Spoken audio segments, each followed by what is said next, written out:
Buenos días. Bienvenidos a esta mesa redonda que celebramos con el motivo de las Jornadas Europeas de Arqueología 2026. Voy a hacer una breve introducción de los ponentes que hoy nos acompañan y ya les doy paso para que ellos nos vayan explicando todo más en profundidad, ¿vale? Nos acompañan 3 personas que dedican su trabajo a descubrir, estudiar y conservar nuestro patrimonio. Pepa Lozano Sánchez es historiadora y lleva participando en excavaciones arqueológicas desde 1991, ayudándonos a conocer mejor nuestro pasado. Entre las excavaciones arqueológicas y prosperaciones en las que ha participado en Arcos de la Frontera y Villamartín, destacan los yacimientos de Sierra Aznar y el Dolmen de Alberite. Además, forma parte del Consejo Local de Patrimonio y del Conjunto Monumental de Arcos de la Frontera. Francisco José Medina Pérez es doctor en Arte y Patrimonio, especialista en conservación y restauración de bienes culturales y también escultor. Ha trabajado en la restauración y estudio de diversas obras e imágenes patrimoniales. Entre sus intervenciones se encuentran la restauración del Cristo de la Salud, más conocido como Cristo de la Peña Picá, y la realización de la réplica de la Virgen del Arco de Matrera.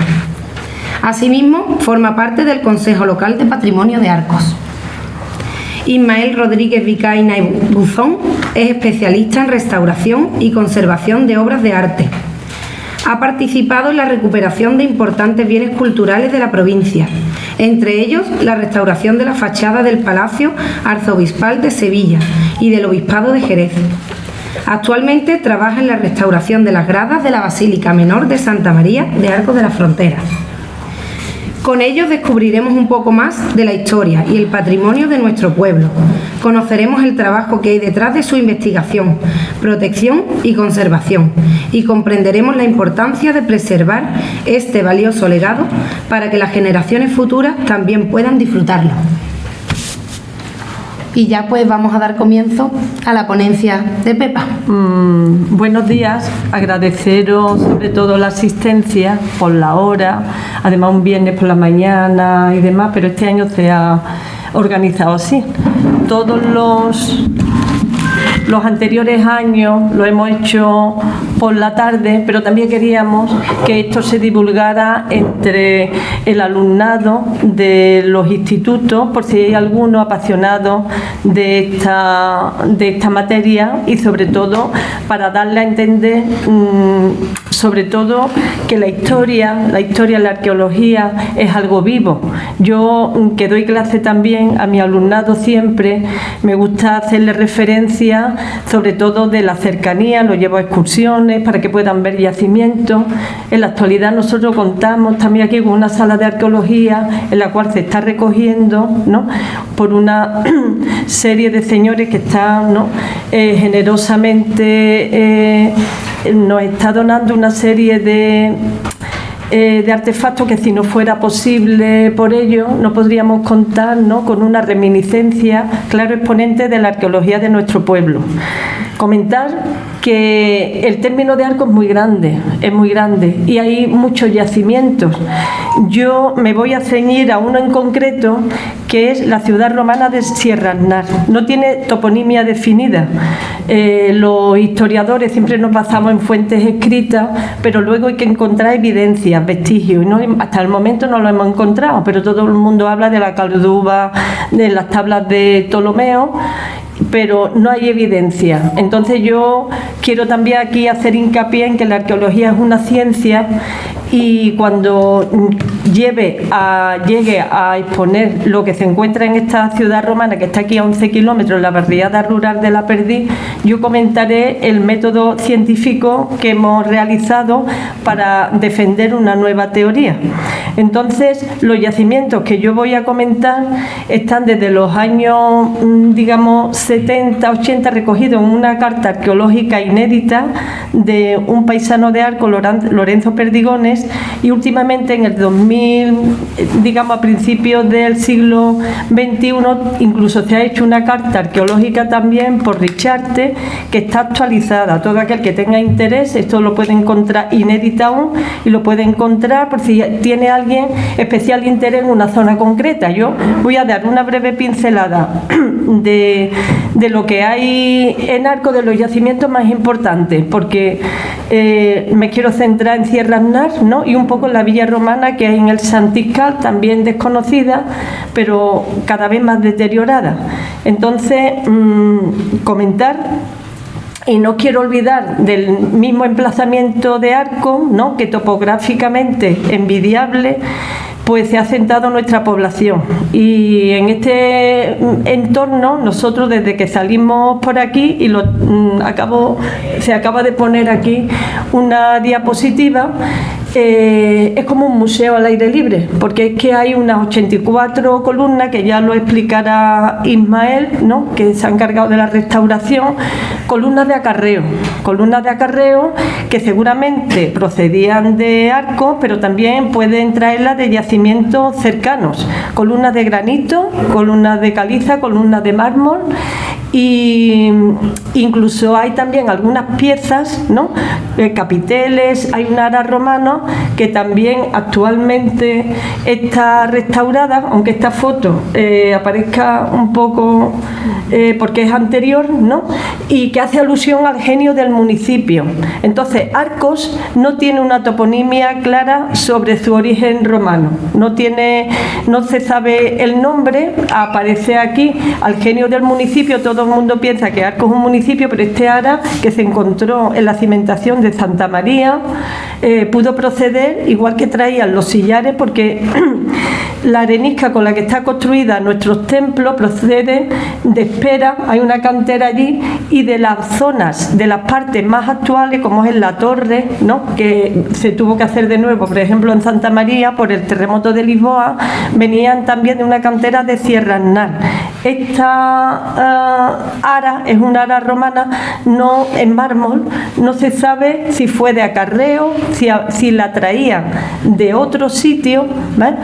O se encontró aquí. Esto es una duda, lo de Arco, pero en Arco está totalmente documentado que desde la época del cobre está habitada, ¿eh? También en la plaza de armas, en el patio de armas del castillo, su dueño, Luis Mora Figueroa, ha encontrado también restos desde el cobre, ¿no? Cerámica romana, también hay un lienzo también de filiación romana, y todo parece ser que estuvo habitada en ese momento. Lo que pasa es que luego ya la superposición de culturas que vinieron después, ¿no? Visigodos, musulmanes, que es más o menos la distribución urbanística que hay en Arco, es típicamente musulmana. Nosotros vamos a un pueblo del norte de Marruecos y podemos ver las calles, ¿no? Tortuosas, callejones sin salida, típico de cualquier pueblo, de cualquier población romana. Lo que pasa es que, claro, ya no vemos una mezquita aljama, ¿no? Porque donde estaban las mezquitas los cristianos venían y, claro, era una situación envidiable, colocaban su iglesia cristiana.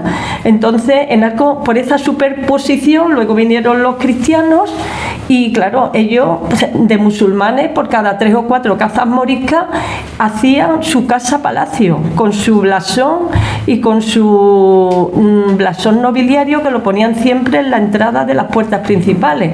Por lo tanto, la estructura ha quedado solapada, ¿no?, por las diversas culturas.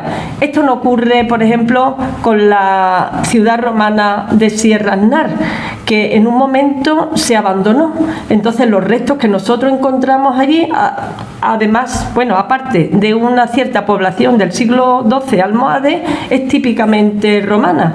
Se abandonó como se abandonó Carissa en Espera, como se abandonó Baelo Claudia en la Ensenada de Bolonia, como se abandonó Curi, como se abandonó Istuqui. Ciudades romanas totalmente abandonadas. Y claro, llegan allí, ¿no? Cada ciudad tiene una especialidad. ciudad, comento yo. La de Sierra Aznar es única en esta zona porque tiene un complejo hidráulico, esto aprovechando el agua que en ese momento había en su manto freático. Esto no ocurre en otras ciudades. La de Baelo Claudia era por el tema de las salazones, de la pesca de los atunes. Cariza destaca mucho los hipogeos cavados en la roca, y cada ciudad explota en cierto sentido el contexto en el que se construye. Entonces, yo quería comentar que desde la prehistoria el término de arco viene totalmente ocupado. Destacar, sobre todo en cuanto a la prehistoria, la cueva del Higueral. La cueva del Higueral se encuentra en Sierra Valleja, es una cueva que es un habitáculo realizada desde hace unos 4 millones de años, pero habitada desde el Paleolítico Superior, ¿no? Aquí se han hecho 2 intervenciones, una desde el año 78-81 y otra más actual en el año 2000-2001. Entonces, esta cueva es un potencial arqueológico por descubrir. Consta de 2 salas, ¿no?, con respiradero, y se han encontrado, cuando han hecho excavaciones sistemáticas, porque han sido 4 años continuados, ¿no?, por el equipo de Francisco Giles Pacheco, el director del Museo del Puerto, pues han excavado una serie hasta 3 metros, encontrando habitáculos y sobre todo gran exponente de material lítico. En la prehistoria no había documento escrito. Entonces, ¿cómo nosotros podemos estudiar sobre todo el entorno, el contexto, mediante los restos que dejaban? Y también sobre los restos de fauna. Allí se han estudiado restos de fauna desde ciervos, desde caballos, bóvidos, conejos. Y también se han encontrado, curioso, porque hay habitáculos desde el Paleolítico Superior, incluso se cree que inferior, Paleolítico Medio, y se han encontrado también restos también de adorno. Ya hacían ellos adorno, uno como una especie de colgante de plata, de placa, en caliza, con un orificio, y también en un diente de ciervo. Entonces ahí tenemos exponentes, ¿no?, y un potencial que en el futuro yo creo que si se logra el cerramiento de la cueva, que sería lo ideal, porque seguramente conocéis algunos la cueva del Higueral, y si habéis ido en las últimas visitas hay una cantidad de grafitis, ¿no?, que hay gente más sensible y otra menos sensible, que siguen deteriorando un poco nuestro entorno prehistórico. Y en cuanto a prehistoria también, pues en la prehistoria o vivían en chozas al aire libre o vivían en cuevas, pero en la época de mejor clima se situaban en las márgenes de los ríos. En concreto, este es el margen del río. La cueva del Higueral está en el margen derecha del Majaceite, principal afluente del Guadalete. Pero en todas las márgenes de los ríos, pues ¿dónde iban a cazar? En cuanto veían un animal a brevar, pues ahí, pues mediante flechas, mediante palos, mediante fuego, lo mataban allí, lo despedazaban. Entonces hubo un proyecto de las terrazas del Guadalete en el que yo estuve también una serie de años, y recogíamos la industria lítica en las terrazas del Guadalete. El Guadalete no tenía, ahora porque hay un embalse que se construyó en los años 60, pero el Guadalete era un río mucho más caudaloso, y entonces en los márgenes pues nos encontramos la industria lítica que hacían en ese momento para despedazar ese animal. En concreto, en la cueva del Higueral no iban a llevar un bóvido, porque la cueva está bastante alta, no iban a llevar, pero los ciervos que llevaban, que se han encontrado los restos, llevaban el ciervo entero. Y entonces se han encontrado muchos yacimientos también prehistóricos en las márgenes del Guadalete. Luego hay otro potencial, y el agua siempre presente. Tenemos cercana la Junta de los Ríos, que está aquí a 5 kilómetros, la confluencia de los ríos Guadalete y Majaceite. Es una zona muy fértil. Entonces ahí hay ciudades, una primera ciudad romana, una casina romana, y luego la calzana árabe. Se han encontrado una lápida, ¿no?, de una mezquita mezquita fundacional de hasta una mezquita de 6 naves. Estaba estudiada por María Eugenia Gálvez y esa zona con su cortijo La Cava, Casablanca, El Cacique, en todos esos cortijos tenemos un fiel exponente entre bucráneos, restos de cornisa, enterramientos. Aquí en la sala de arqueología también hay restos de esa zona, epigráficos, numismáticos, de toda esa zona. Era un potencial arqueológico y no me quiero olvidar de que ese potencial arqueológico, ahí como en Sierra Azná, cuando vaya a hablar, lo ha destruido en su mayor parte las canteras, ¿no? Totalmente legal, que para áridos, ¿no? Que se han llevado adelante la mitad del yacimiento y en concreto en Sierra Azná había 5 o 6 mausoleos que son enterramientos que también han desaparecido. Incluso cuando barrenaban esas mismas canteras, el mismo ruido, la misma basculación de las tierras, todo eso perjudicaba mucho.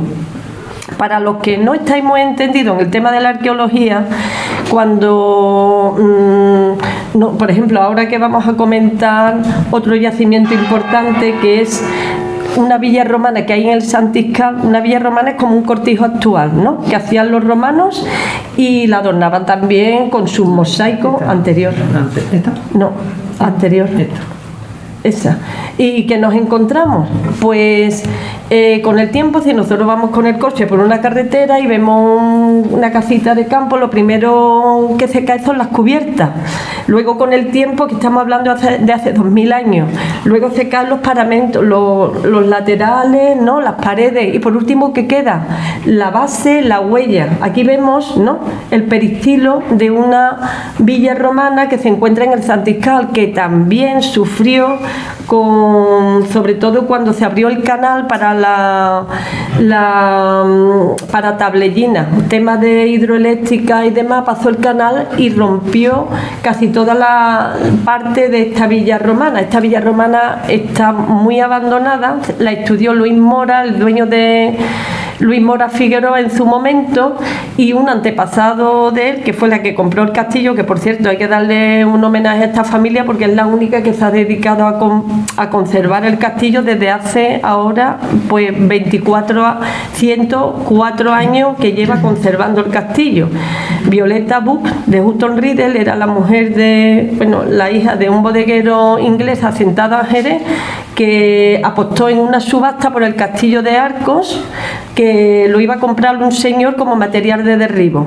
Ella se hizo cargo y desde el primer día aún no estaba casada con el marido, era ornitólogo, y que también estaba por la labor de conservar el castillo, y ella vino aquí a la villa romana, tuvo constancia de él, vino con 2 albañiles, lo primero que vio, porque esta villa romana tenía hasta 5 mosaicos bastante importantes, y en 4 desaparecidos, uno parece que fue al Museo de Cádiz, y ella cogió, hizo una especie como de dibujo, que creo que lo traigo aquí, una especie de dibujo, y se lo llevó, lo metió en un saco, sería como una especie de dibujo para luego montar las teselas que había metido en el mosaico y reconstruirlo. Entonces, a partir de ella, un descendiente, ella murió, le dejó el castillo a su sobrina nieta Dagmar, y el hijo de Dagmar es Luis Mora, el que ha hecho el estudio de esta villa, lo ha hecho muy completo en los años 60, pero sé que últimamente vienen de la Universidad de Sevilla los veranos también para estudiar. Está en unas condiciones lamentables, pero es una villa bastante importante, ya no solo por los mosaicos. Esta villa, por ejemplo, hay una villa cerca de Granada, en el Salar, en el término de Loja, que recogía el agua del peristilo y tenía una especie como de aljibe para mantener el agua. A esta villa no le hacía falta porque había cerca una especie de manantial llamado popularmente el Chorrito. y tenía el agua para aprovisionar. Se han encontrado aquí una serie de tumbas, pero más que nada de los dueños de la villa. Y luego seguramente si se continuaran las excavaciones de la parte servil, de la parte que se encontrarían también muchas más tumbas. Pasa. ¿Buena recreación? Sí, una simulación de lo que sería la villa romana, por supuesto, los paramentos, las cubiertas. Todo eso está desaparecido, pero que se pueden encontrar allí las tégulas, los ímbrices, los ladrillos romanos y sobre todo el tema de los mosaicos. Y también había frescos, también hay restos de estucos, se pintaban las paredes, el triclinium, se pintaba en colores vermellón, color rosado, azul, amarillo. Esta es una villa de las muchas que hay, Pues yo recuerdo cuando bajó el nivel del pantano, tanto en Guadalcacín como en Borno, pues han salido a la luz cantidad de enterramientos, de villas, de industrialítica, ¿no? Antes de hacerse esos embalses. Bien, me gustaría pasar a Sierra Aznar, ¿no? ¿Cómo andamos de tiempo? ¿Qué hora es? Porque yo... Sí. Pone esta. Bien. No, bien. Esto es de la Villa Romana, la siguiente. Sí, bien.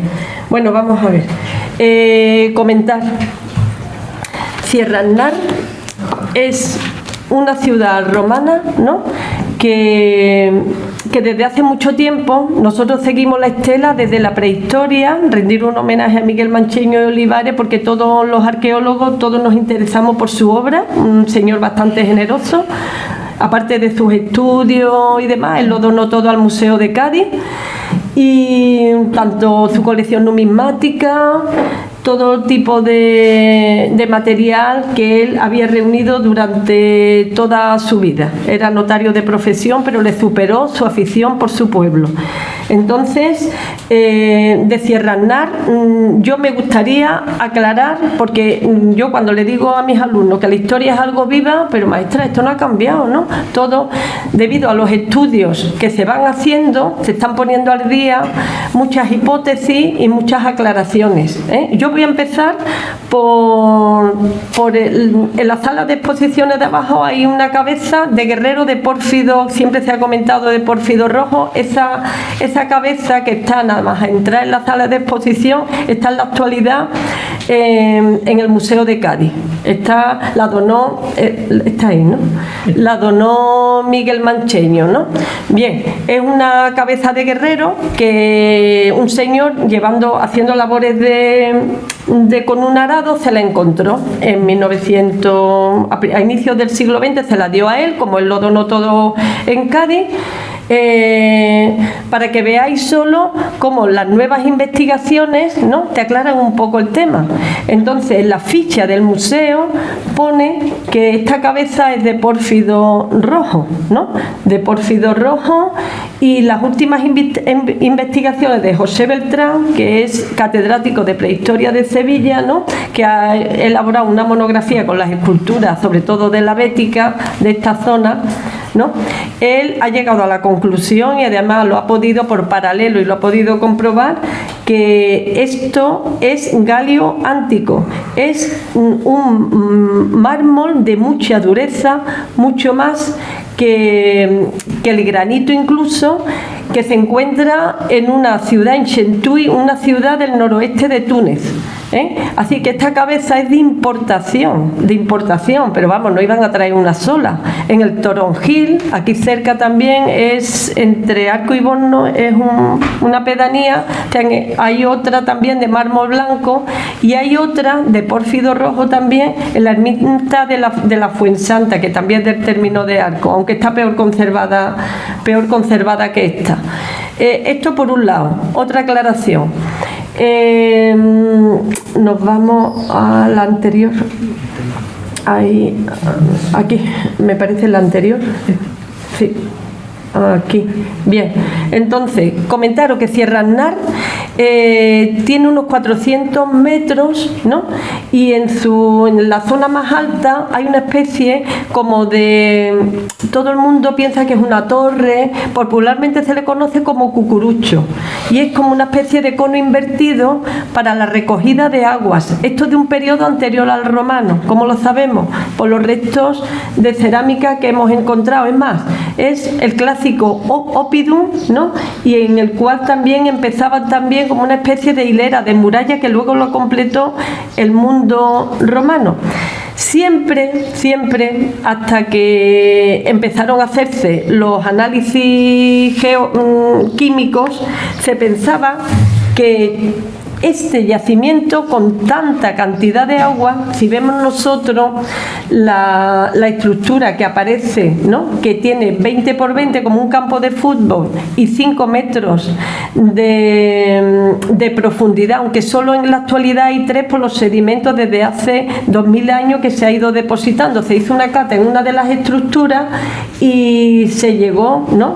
Al fondo, se vio que eran 5 y además que había como una especie también, ¿no? El revestimiento era opus igninum, que era que para que no pasara el agua, impermeabilizaba perfectamente. El agua de recogida de aquí caía como una, sería impresionante porque sería como una cascada natural que venía desde la cima. Esto todo el mundo pensaba que era como un ramal del acueducto que iba desde Tempul a Cádiz. Sabéis que en Cádiz, ¿no? En la Plaza Drúbal hay restos del acueducto que suministraba Cádiz.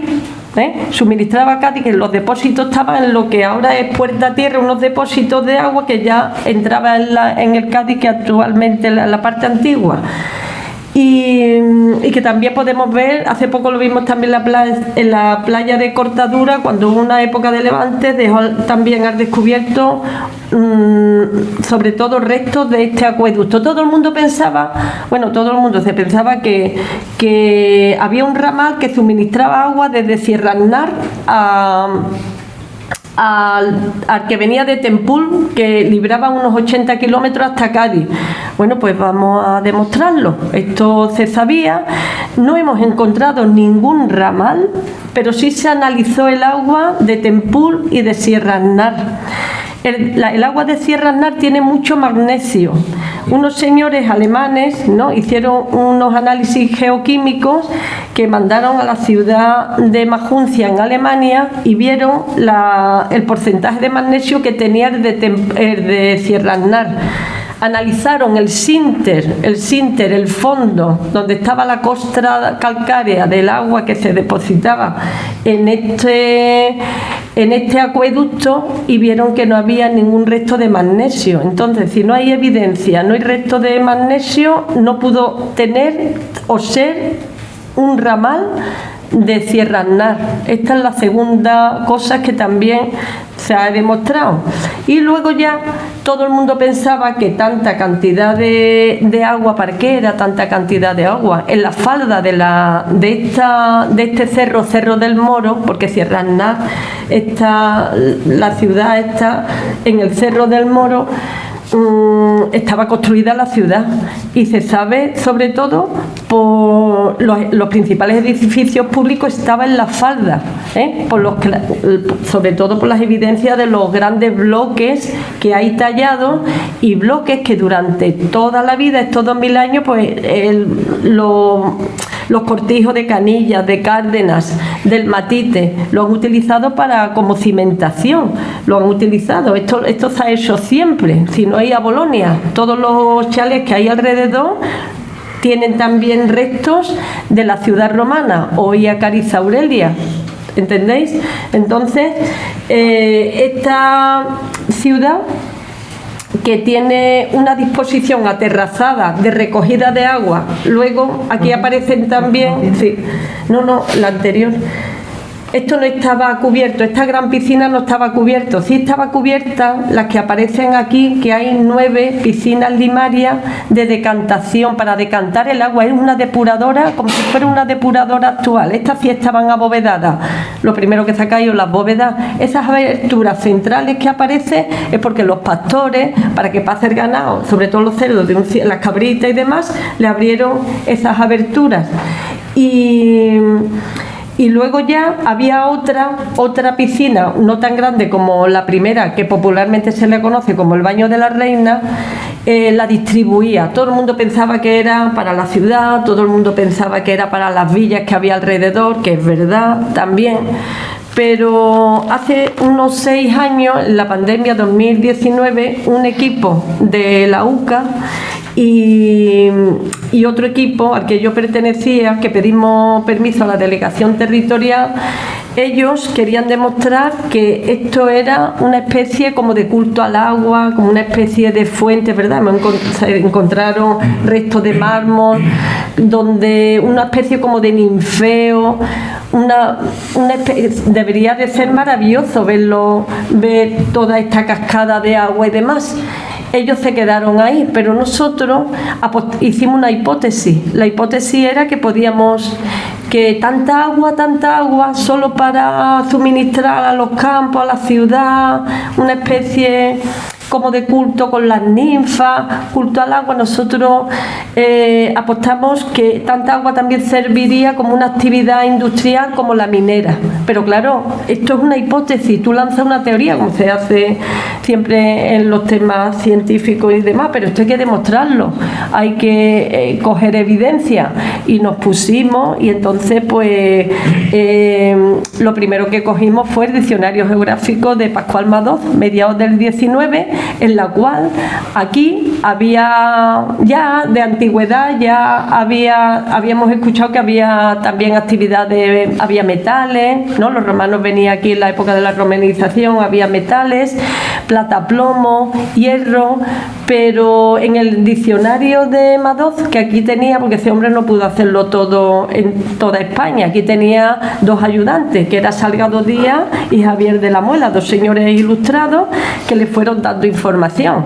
Entonces, a mediados del siglo XIX se persona aquí, que ya en Almería había riqueza minera, y estaba la zona de la Almagrera del Jaroso, que tenía un gran potencial metalífero. Se presentaron aquí una compañía y empezaron a hacer aquí como contactos y excavaciones para encontrar metal, y lo encontraron a 20, hicieron una especie de sondeo y encontraron metal de hierro de gran calidad, pero corriendo apareció una veta de agua. Volvieron a intentarlo y volvió a aparecer agua de nuevo. Entonces, por falta de medios económicos, abandonaron y se fueron. Esto en el 19, pero los romanos 2000 años antes habían encontrado la solución. Entonces nosotros lo primero que había que encontrar era el metal, y se encontró el metal. A ver si puedes pasar, y ya es la última. La última. ¿Esto? La última.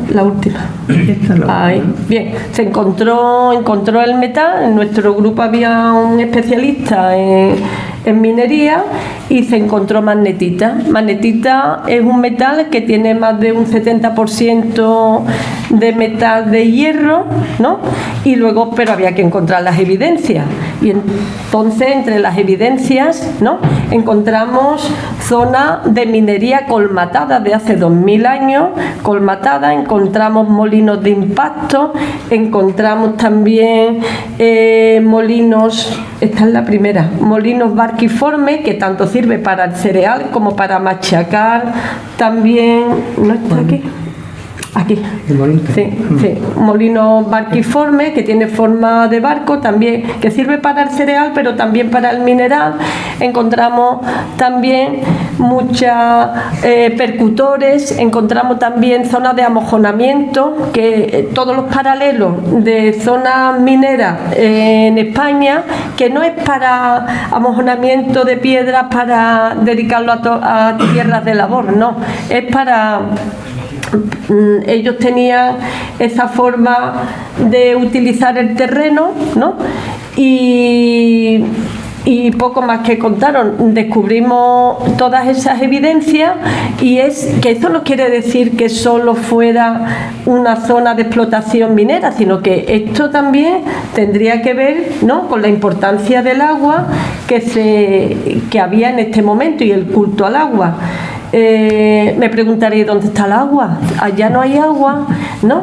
Entonces, esto, debido a los movimientos telúricos, qué palabra, ¿no? Movimientos sísmicos, geológicos, el nivel freático ha cambiado mucho. Entonces, por eso ahora ya no tenemos tanta agua, pero que aquí ahí está la fuente del sol, hay fuentes y manantiales y surgencias, hemos encontrado surgencias, hemos encontrado también especus, canalillo. La solución que le dieron los romanos a este tipo de solución para desaguar ese agua que se encontraba cuando ellos estaban realizando labores mineras es que labraron una especie como de canalillo, ¿no? Canalillo tanto por la zona meridional como por la zona septentrional, y desaguaban las cavidades que ellos hacían para extraer el metal. Y yo lo dejo aquí, que creo que me he pasado. Ya está.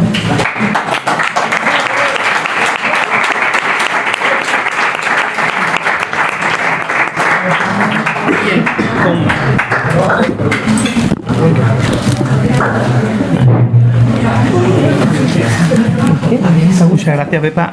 Bueno, hacer una conferencia, en este caso unas ponencias a tres, no pasa nada. Pues claro, donde termina uno continúa el siguiente, ¿no? Pepa estaba hablando en general de que se llevan los restos arqueológicos del entorno de Arco, y yo voy a partir también, como ella misma hizo al principio, de una pequeña pregunta, ¿no? Si realmente se puede considerar que Arco y su conjunto histórico, que está definido en dos periodos concretos, en 1962 y en 2007 con la ampliación, pues si la pregunta sería si podíamos considerar el propio conjunto histórico de Arco como un ecosistema patrimonial. Bien, vamos a ver si es cierto. En principio, me voy a ceñir a la ley, que como hay algunos alumnos míos, para que veáis que algunas veces la ley es cierta y se cumple.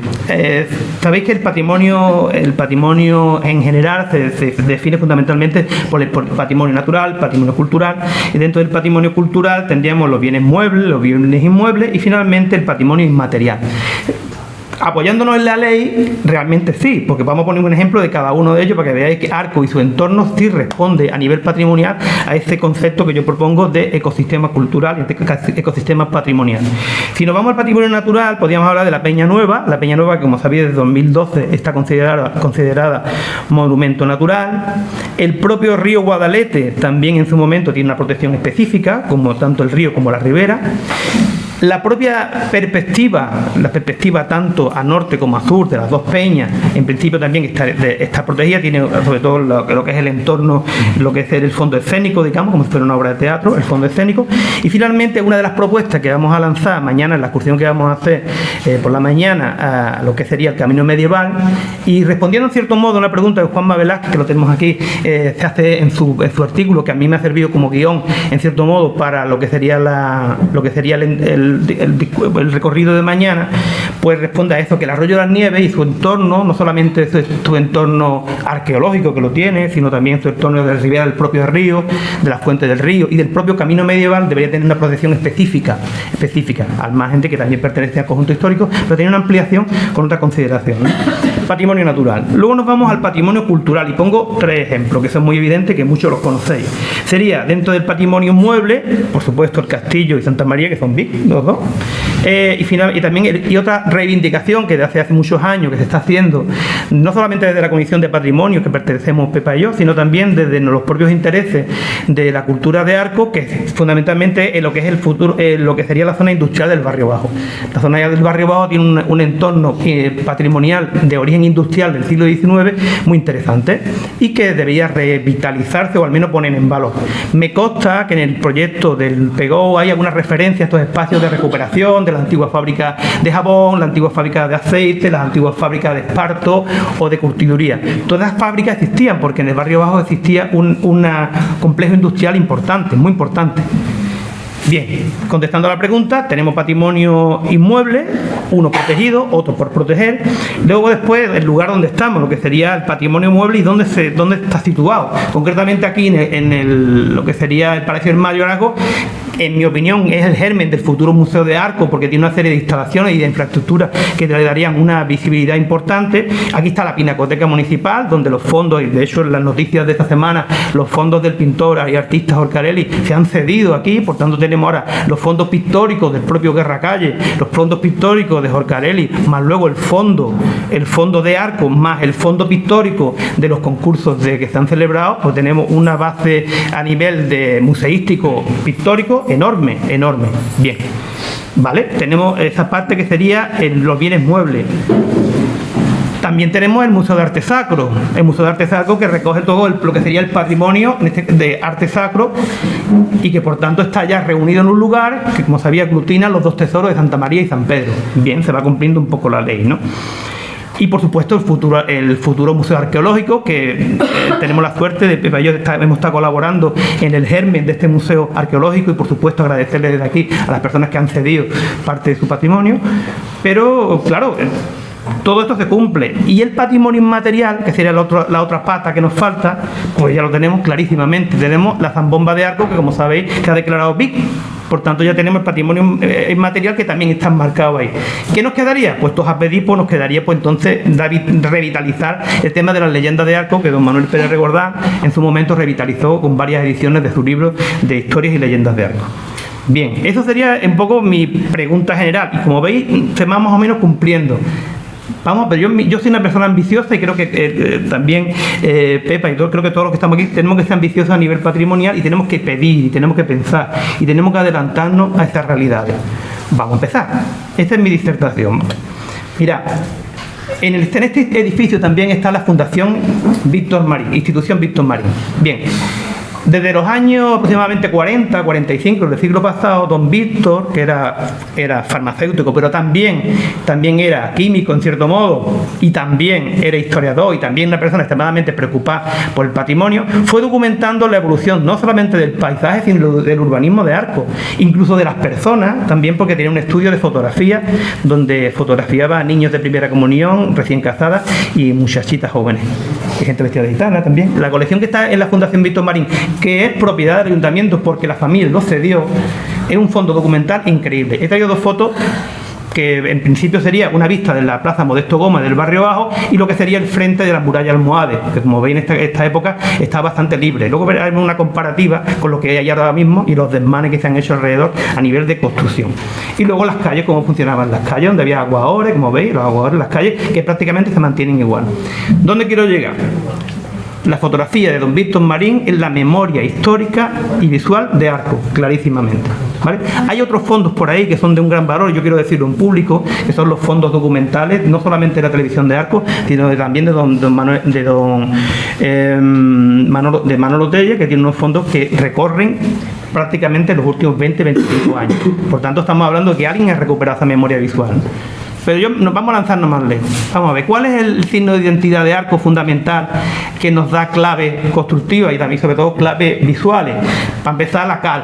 El color blanco de Arco es un signo de identidad que a nivel patrimonial tiene el mismo peso que el color de la piedra. Es decir, estamos hablando de que es una manera de ver las construcciones, que por supuesto sabemos que tiene diferentes usos, no solamente bioclimáticos, de usos también de desinfección y por supuesto uso estético. Pero ahí están y se siguen utilizando, y a día de hoy se están preservando y al menos se está intentando proteger. Y me dirán ustedes, vale, muy bien, pero las argollas de amarrar a los caballos, y ahora mismo no hay caballos.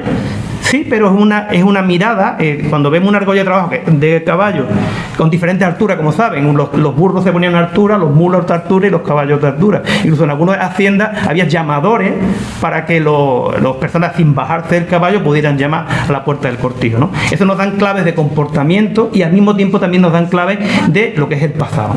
Pero podemos ir más lejos todavía. Algunas cosas les puede parecer obvias, pero los arcos de la frontera, si en Arco de la Frontera no se cuidan los arcos, no solamente los arcos arcos que tienen como fondo escénico, en este caso Santa María, que como no, los arcos los que están apoyados la misericordia, y arcos que se están literalmente, como ven, si tienen nociones de arquitectura verán que los apoyos de aquí están bien, pero estos de aquí se están deteriorando, y solamente con el mar de la piedra, con la erosión, con el viento y sobre todo con la humedad se están deteriorando, que son los dos arcos más antiguos de arco, esto en concreto, este es un lobulado y este es un arco normal rebajado, y están ahí que están pidiendo a gritos una restauración. Ahí en este caso me miro directamente a él, porque tú eres un especialista en restauración de piedra, y bueno, lo mejor sería el siguiente salto, has estado trabajando lo que serían las columnas, sacaremos algunas columnas de aquí. Ismael también ha estado restaurando lo que sería el atrio de Santa María, y a lo mejor es el momento de empezar a mirar hacia arriba y ver un poco los elementos de sostén, que como saben, los elementos de sostén y los elementos sostenidos en arco tienen un nombre, se llaman los arcos. Que hay gente que piensa que son por motivos decorativos. Los arcos siempre tienen tienen una función de sostén, no se ponen porque sí. Normalmente era porque si se levanta un nivel de una planta y hay que levantar un siguiente nivel de la otra planta, en vez de caer la casa y buscar más cimientos, simplemente se hace un refuerzo de calle a calle, ¿vale? Es un recurso arquitectónico muy válido. Seguimos con los arcos porque queda muchísimo por hacer, digamos, por encima de los 2 metros. Tendríamos otros tipos de arcos, que como ven, las tipologías suelen ser arcos de medio punto, algo de medio punto rebajado, siempre con esa función arquitectónica y de sostén. No solamente están presentes en casas populares de la judería, de la antigua judería de arcos, sino también están presentes en elementos, por ejemplo, en el caso de aquí también en el Callejón de las Monjas también aparecen arcos. En este caso no son de arcos reales, son arbotantes de los antiguos contrafuertes. Bien, más elementos que habría que prestar atención, es decir, no solamente lo que hemos dicho al principio, que ya están hechos, sino otros elementos como por ejemplo el tema de los retablos cerámicos. En arco tenemos la suerte que hay un repertorio de retablos cerámicos magníficos, y la mayoría en bastante mal estado. Me consta, siempre me dirijo a ti porque como tú estás en todo el proceso, creo que tú estás restaurando uno de los retablos que estaba aquí en la puerta del Mayorazgo, pero hay un repertorio enorme, casi todos los retablos suelen ser religiosos, y en el caso, por ejemplo, el más humilde que yo conozco es de San Antón, que es una pequeña joya que hay cerca de la ermita de San Antón, mañana lo veremos, y algunos retablos que están en la zona del barrio bajo, como veis, está la imagen, y luego tiene este repertorio de iconografía cristiana, y sobre todo con su pequeño tejadito que lo protege, ¿no? Hay lugares más encantadores todavía, pero bueno, vamos rápido. Los barrancos. ¿De verdad que tiene valor patrimonial un barranco? Por supuesto. Un barranco habla de los desniveles y de las entradas de las casas, no de ahora, sino de hace 500 años, porque como sabéis, Arco está una subida y una bajada continua, y con diferentes rebajes famosos. Por ejemplo, el más conocido de los rebajes que se hizo fue el del rebaje del siglo XIX, lo que es la Cuesta Belén, subida a la Cuesta Belén, y la demolición de las Puertas Jerez. Bueno, todo aquello un rebaje terrible, pero muchos de los barrancos de Arco, tanto este como este, se siguen manteniendo. Por tanto, son no solamente un recurso de acceso a las casas, sino también un recurso patrimonial. Ya que están sonando, vámonos a los campanarios. Las dos campanas que son muy bien, todavía está preparado. Está preparado, ¿no? Claro, tenemos la suerte, si viviéramos en el norte de Marruecos, pues lo que vivimos al norte de Marruecos, no vivimos entonces vivimos al sur de Europa y al norte de Marruecos. Bueno, pues en la llamada a la oración, como bien sabéis, la llamada a la oración en las mezquitas diferente a la llamada a la oración de las iglesias. Y en el caso de las iglesias, Arco tenemos la suerte de conservar muchos campanarios, al menos 2 grandes campanarios, después una serie de espadañas de interés, y después pues, hay una serie de claves que nos dan estas pequeñas espadañas que eran antiguos conventos, antiguas ermitas, que también requieren una conservación porque, insisto, siguen siendo signos de identidad y claves sobre lo que ha sido la evolución, sobre todo conventual, de Arco. Pero bueno, ya que han terminado las campanas, cambio de tema. Me acerco a un tema el tema de las columnas. A día de hoy, estas columnas que están en la esquina, que bien decía antes Pepa, que eran material de acarreo, además con muchísimos materiales diferentes, incluso hay algunas piedras que están colocadas en la esquina, que son de materiales que no existen en la península, que se fueron importados de otros lugares. Pues eso también nos da clave de la importancia del edificio que en su momento tuvo estas columnas, en este caso en estos capiteles, estos fustes o estas basas, ¿no? diferentes materiales, que yo, perdona que te dé tantas veces a ti, pero es que ahora el caso de luego hablará él de la restauración de estas columnas. En su momento se hizo un inventario, no sé el total, ¿cuántos eran? 84. Un primer inventario que se enteran 63, luego han ido apareciendo cada vez más, y os preguntaréis por qué están las esquinas. ¿Sirven realmente de elementos de sostén?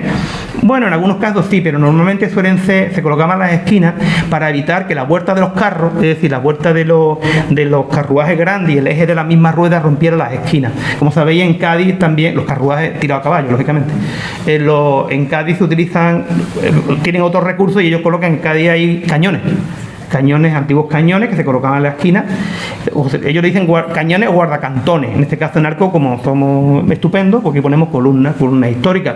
¿Habría que conservarlas? Pues por supuesto que sí, porque son columnas de gran importancia, como digo, históricas. Es verdad que la ubicación original no se sabe, pero se puede medio intuir.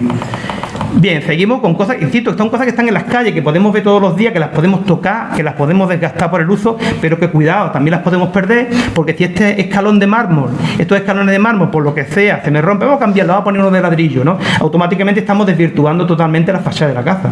¿Por qué? Porque le estamos quitando toda la impronta del paso del tiempo y estamos quitando todo lo que es el interior, en este caso patrimonial. ¿Seguimos? Los suelos también, las entradillas, las cazapuertas, los zaguanes. Como sabéis, los zaguanes, de que el concepto zaguán, que es árabe en el principio, en lo que la imagen que puso antes Pepa, las casas romanas también tenían una entradilla. Y eso simplemente la herencia de la caza musulmana, de la caza romana a la caza musulmana adquieren algunos signos, en este caso lo que es la entradilla o la cazapuerta, que en el conjunto histórico hay decenas y decenas, algunas en muy buen estado, y que bueno, también sería uno de los elementos, como os digo, de conservación. Continuamos. Los suelos. Estos suelos terribles que cuando es Semana Santa nos resbalamos con la acera, o cuando llueve con los tapones, ¿no? Cuando las chicas vais tan guapísimas por las calles subiendo, que bien, pero que mal bajamos, nos podemos matar. Pues esos suelos empedrados tan terribles, los que son nuevos intentan recoger esa memoria de lo que serían los suelos empedrados originales. En este caso se ve con mucha claridad, este no tanto, pero este de aquí, como veis, aquí está lo que sería lo que es el mármol original o el granito original, y aquí serían un poco los dibujos con que sería piedras de río, en este caso canto lavado, como se suele decir. Hemos hablado de los zaguanes, de las decoraciones de los zaguanes, de las entradas de las casas. Aquí entra un aspecto que a lo mejor es un poco desconocido, que es el antiguo trazado del ferrocarril. ¿Sabéis que Arcos conectaba, bueno, una de las paradas de un tren que hacía su salida desde Jerez, pasaba por Gédula, llegaba a Arcos, pasaba por Borno, pasaba por Villamartín y luego iba a dirección Orbera y al fin acababa en el margen. Esa vía verde, que actualmente la llamamos vía verde, constituía uno de las propuestas privada, por cierto, inicialmente privada, de constitución de conexión de lo que es la zona de Jerez con el marco de la zona de Málaga. ¿Qué ocurre? Que ese no tuvo éxito, no fue bien. De hecho, se habla muchas veces que el tren que nunca llegó a Arcos, sí llegaron máquinas. Claro que llegaron máquinas, lo que pasa es que lo que no se estableció ese comercio, porque dentro de la dictadura Primo de Rivera, después la guerra y demás, pero no se usó.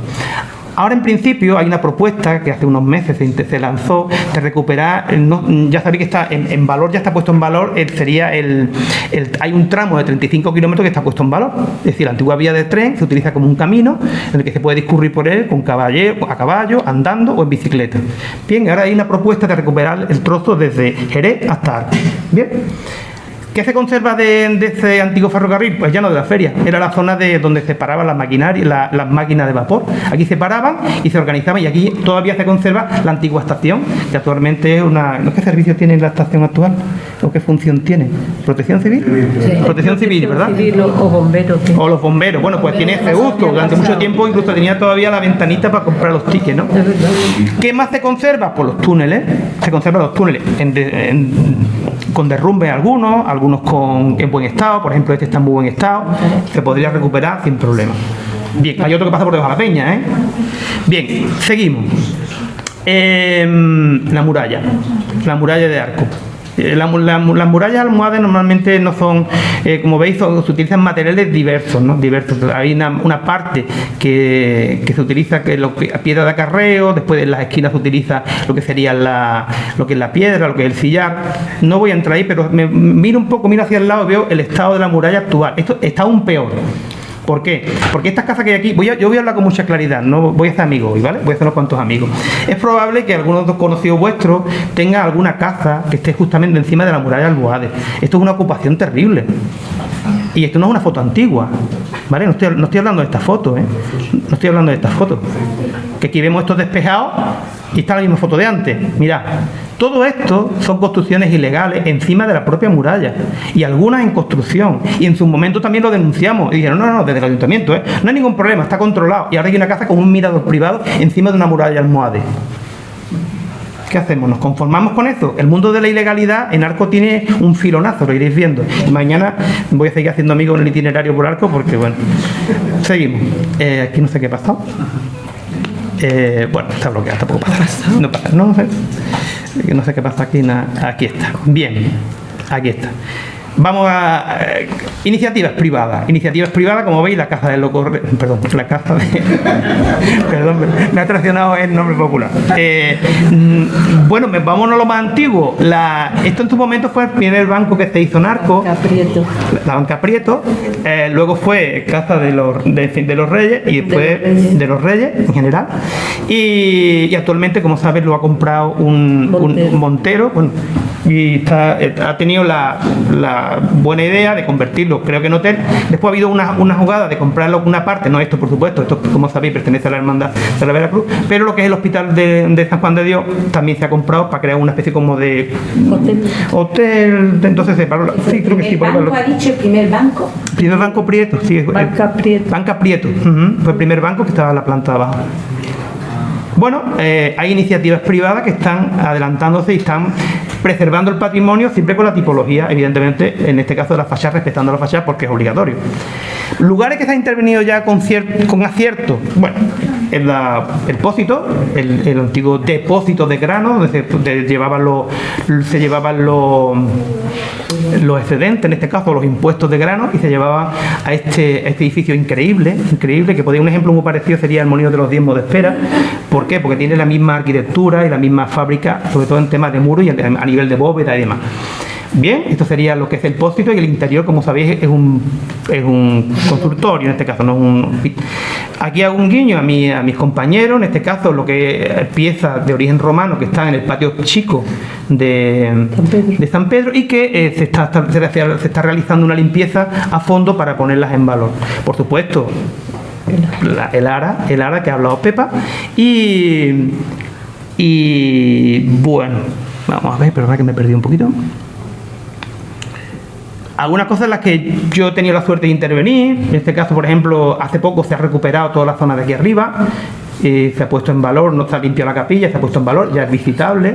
Yo tuve la suerte en su momento me encargaron una copia de la Virgen de la Alcomatera, esta es una copia que hicimos Javier Ventura y yo, y la original está en María Auxiliadora, no es la original, mucha gente piensa que es la original, ojalá, no es la original porque no tiene las condiciones medioambientales, las condiciones de humedad y de temperatura para poder colocar una obra original, y se colocó esta copia que está hecha en barro cocido. Luego tendríamos tendríamos lo que serían las puertas, algo tan sencillo como recuperar lo que serían los cerramientos externos. Después hay un elemento que a mí me preocupa mucho, que es el tema de la contaminación visual.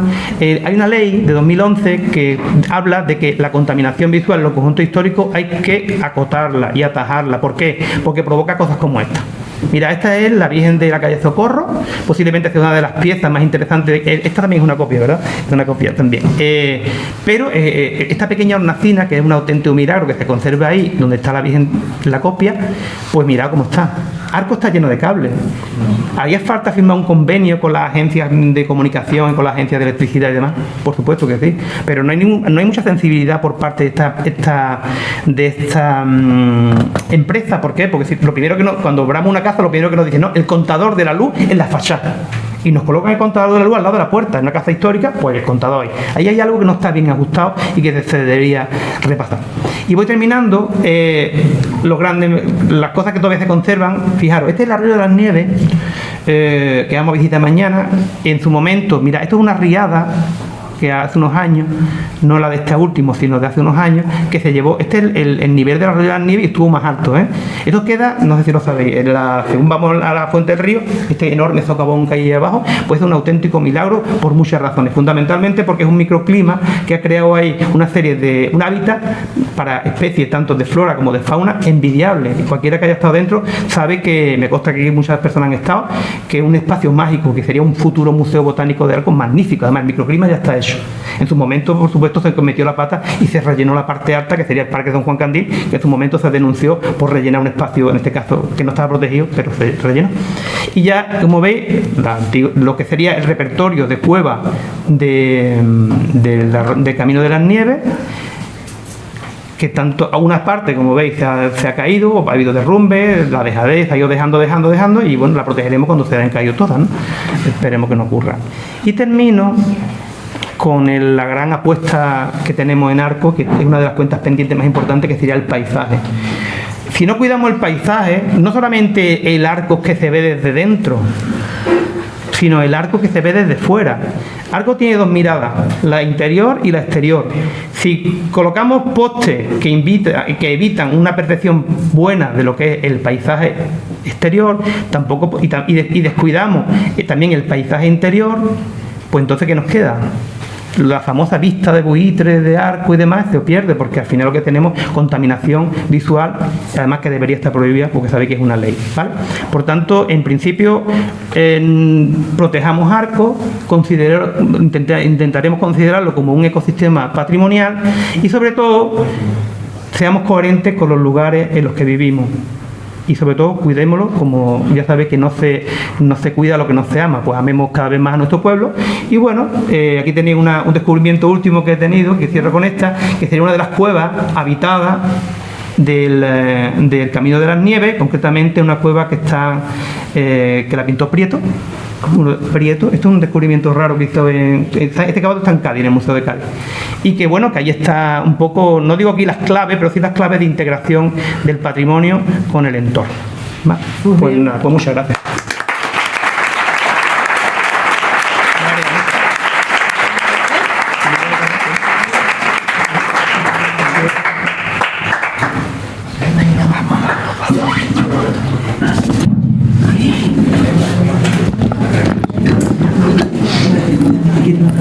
¿Quieres que te ponga alguna imagen de columna? Como veas, yo en general voy a ser bastante rápido porque estará pendiente una conferencia de todo realizado. Si quieres poner alguna de las columnas de la categoría.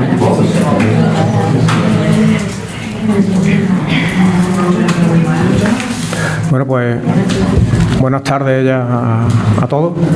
Lo primero, agradecer al excelentísimo Ayuntamiento de Bornos la invitación que nos hace para participar de Bornos, dicho, perdón. La invitación que nos hace para participar en esta pequeña conferencia, ¿no? Como bien han dicho mis compañeros, pues nada, soy restaurador conservador de bienes culturales. Me dedico tanto a la restauración de obras bajo soporte pétreo, como también en la especialidad de escultura polícroma y retablo. De hecho, aquí en Arcos de la Frontera, pues son pues como 8 o 9 imágenes con carácter profesional las que he tenido la suerte de poder restaurar. Como bien os digo, paralelamente a estos trabajos de taller, pues se están desempeñando una serie de actuaciones hoy en día. Entre ellos, pues el azulejo de nuestro Padre Jesús Nazareno, que se encuentra localizado en la fachada de este palacio del Mayorazgo, ya prácticamente finalizada su restauración, y en breve pues estará dispuesto de nuevo en su lugar. También estamos realizando la restauración de la escultura del Arcángel San Miguel, que preside la fachada del Centro Cultural San Miguel en la Corredera. que también está ya prácticamente finalizada esta actuación. Y bueno, la intervención en las gradas, motivos ornamentales que rodean la fachada principal de la Basílica de Santa María, junto con el atrio y columnas, pues que digamos pues han entrado ya también en su fase final. Os voy a hacer un breve resumen de lo que es el estado de conservación que muestran y posterior propuestas de actuaciones que se han planteado realizar, pues con la intención de poner en valor el rico y enorme patrimonio que aquí en Arcos de la Frontera tenéis.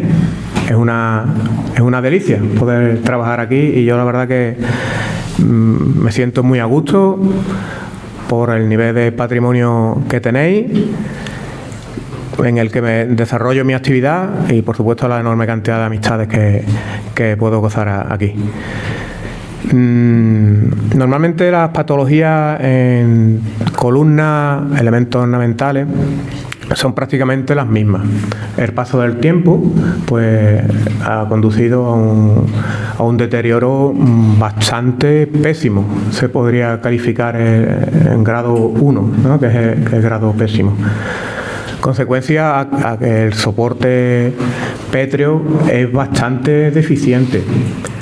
La piedra que tenemos aquí pues no tiene una cohesión bastante perdurable. Entonces, claro, ello conlleva una serie de deterioros, de disgregaciones, de arenización del soporte, que lógicamente hay que combatir. Si a ello le añadimos, lamentablemente, las actuaciones por la mano del hombre, que muchas veces por querer remediar o poner nuestro empeño, ¿no?, en querer dar una solución a una serie de patologías, de daños, de pérdidas, queremos reconstruir, entonces se hacen uso de materiales que no son acordes y por tanto pues indirectamente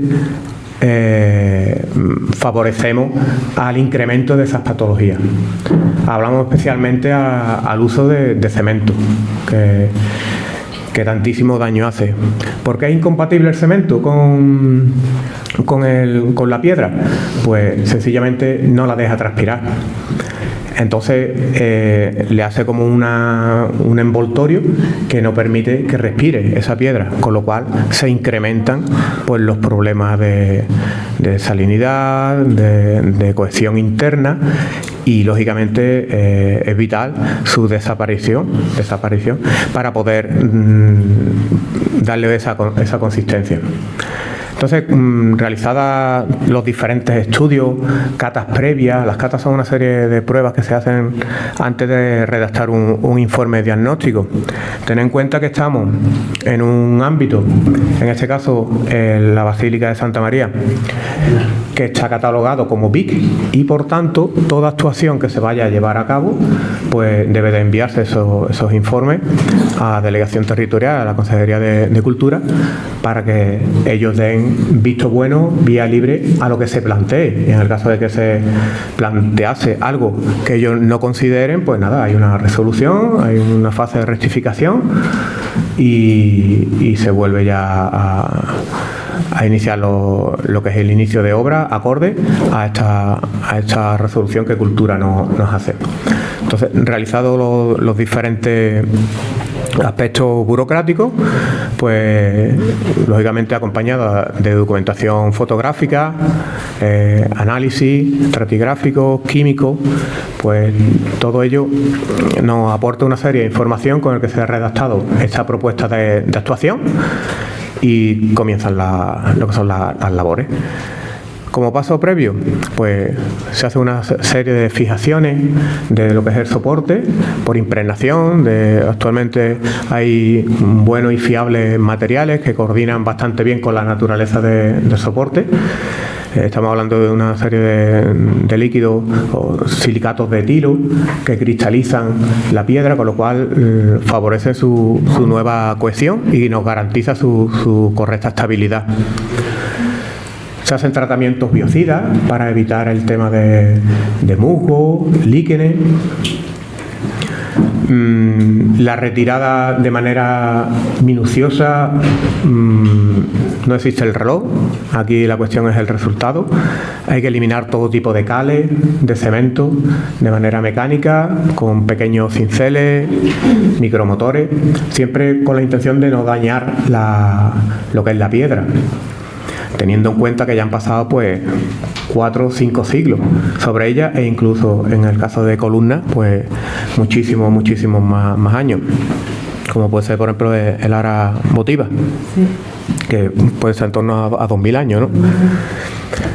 Una vez se han realizado estos tratamientos de consolidación, de limpieza, pues pasamos ya a lo que es la reconstrucción. En este caso, la reconstrucción que se está haciendo es siguiendo un criterio se le denomina levemente rehundido. ¿A qué nos referimos?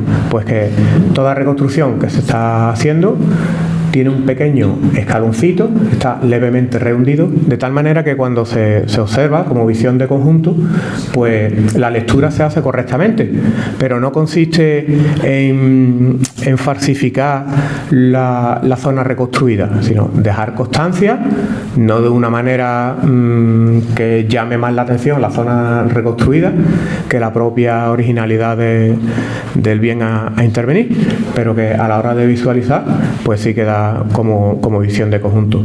Para ello se están haciendo uso pues de materiales ya bastante reconocidos, en este caso por la casa comercial Cumen, donde a base son morteros de cal con diferentes tipos de áridos, con granulometría dispares, pigmentados, y se van aplicando, dándole la forma de estas zonas desaparecidas. Hay muchas zonas que se han anclado de nuevo a base de resina, ayudados con varillas de fibra de vidrio para evitar que se sigan abriendo. Son cosidos que se le llaman. Y bueno, una vez que se ha finalizado el tema de la reconstrucción, pues también los paramentos planos se han vuelto a enlucir, en este caso con un mortero romano, que es como lo clasifica la empresa, ya pigmentado, en blanco, con lo cual no hay que volverlo a pintar. Y como fase final pues se protegerá a base de un hidrofugado, con lo cual ante lo que es la climatología pues estará resguardada. Lo que no va a estar resguardado es ante los daños que la mano del hombre puede hacer. De hecho, ya ha habido una pintada en uno de los paños, el lunes o el martes creo que apareció por allí. Entonces, claro, a base de este ciclo de conferencias, también ya tenemos organizada la conferencia de lo que es la intervención. Por eso no he traído fotografía, porque ya más adelante haremos una proyección de todo esto que os estoy diciendo, pues se documentará fotográficamente y les iré tratando de dar explicación a todo el proceso. No es solo en mostrar el trabajo realizado, sino también tratar de conseguir una sensibilidad por parte de todos. Y en este caso, teniendo lo que tenéis en arco, deberíais de poneros la coraza y salir al frente ante este tipo de actos vandálicos, ¿no?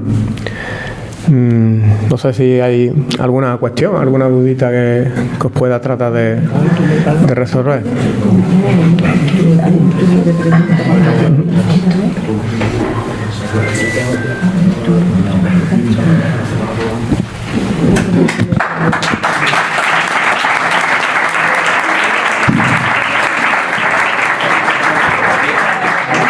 Bueno, pues vamos a pasar ahora al turno de preguntas, ¿vale? ¿Quién quiere preguntar? Venga, empezamos. Soy Borja y estoy con mi compañero Alejandro, que somos de La Salle, y quería hacerle una pregunta a Paco.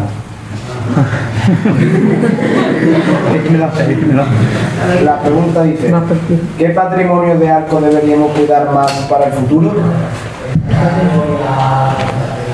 Lo fácil sería decir todo. Esto sería lo fácil. Pero lo difícil yo pondría, como bien ha hecho él, los restauradores tenemos una serie de prioridades, ¿verdad? Se establecen prioridades, unos niveles de deterioro. Y a lo mejor había que pensar no tanto en todo, sino en qué orden lo vamos a hacer. Todo, pero en qué orden. Y sobre todo también el apoyo de las instituciones que financien y que apoyen estos cambios y estas transformaciones y estas restauraciones. Pero yo no me atrevería a decirlo todo, pero todo lo que se puede hacer en orden, y además con orden de prioridades, ¿no? Y las prioridades, ¿quién las establecen? Pues normalmente los especialistas, no los políticos. ¿Te he respondido? Sí, gracias. Y otra pregunta para Pepa, que sería, ¿cómo proteger la identidad de Arco sin frenar su desarrollo? Pregunta. No, tío, tuya.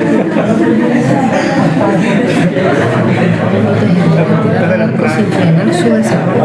Es que una cosa no implica la otra, ¿no? En eso estamos. Sobre todo en el nuevo plan de ordenación municipal, que esta semana creo que se ha aprobado.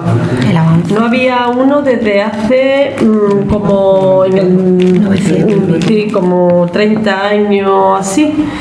Y me gustaría que lo mismo que han venido aquí todos estos oyentes y demás, en esas reuniones, que yo me he visto a 5 personas, ¿no?, pudiéramos colaborar. Incluso ellos, en ese momento, los arquitectos implicados y demás, dejan una página web para que la gente pueda colaborar.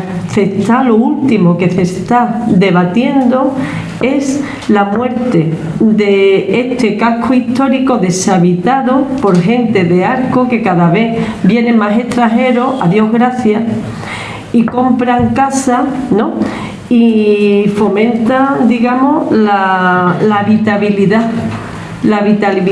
Aquí hay que buscar un plan B, porque el problema es que queremos llegar a nuestra casa con el coche. Y hay que buscar un plan B de aparcamiento para facilitar que la gente se anime y vivan aquí. ¿Vale? El Colegio de las Nieves cada vez tiene menos alumnos. Aquí parejas en edad de procrear prefieren, ¿no?, otros barrios residenciales. Yo solo he conocido una pareja enamorado de aquí, del casco antiguo, que su aparcamiento, que vivía aquí en la calle Núñez de Prado, su aparcamiento lo buscó en el camino de Bornos. Y él bajaba, cuando tenía que ir a Jerez, bajaba por el coche al camino de Bornos. Dice, es el precio que tengo que pagar por vivir en el casco antiguo. Entonces, en esas reuniones, ¿no?, que son públicas y demás, pues están los arquitectos y sobre todo contando con la participación de todo el mundo, de buscar alternativas para que este centro no se vaya a despoblar. Porque una casa cerrada, abandonada, termina por deteriorarse, ¿entiendes? Y es, claro, en su momento las calles estaban todas organizadas para carretas, carruajes, pero bueno, pasa hasta el camión de la basura por el Callejón de las Monjas, pero no hay aparcamiento. Entonces esta solución debería de ser una solución por el alto coste, debería de ser de la administración. Y esto va muy lento, muy lento. También podía ser de carácter privado, como se hizo en el Camino de las Nieves, que hay allí un bloque con varias plantas de aparcamiento a 30 euros al mes. ¡Qué bien! Entonces esto es un problema, es el problema que se está debatiendo en la actualidad. Y entre eso, y yo me acuerdo en esa reunión también hablé de otro problema. La peña, ¿no?, es declarada monumento natural desde 2011-12, ¿no? La peña, ustedes sois muy jóvenes, los que tenemos ya más edad, como yo digo, que un bosque, hemos visto cómo se ha caído toneladas de tierra desde la misma base del parador.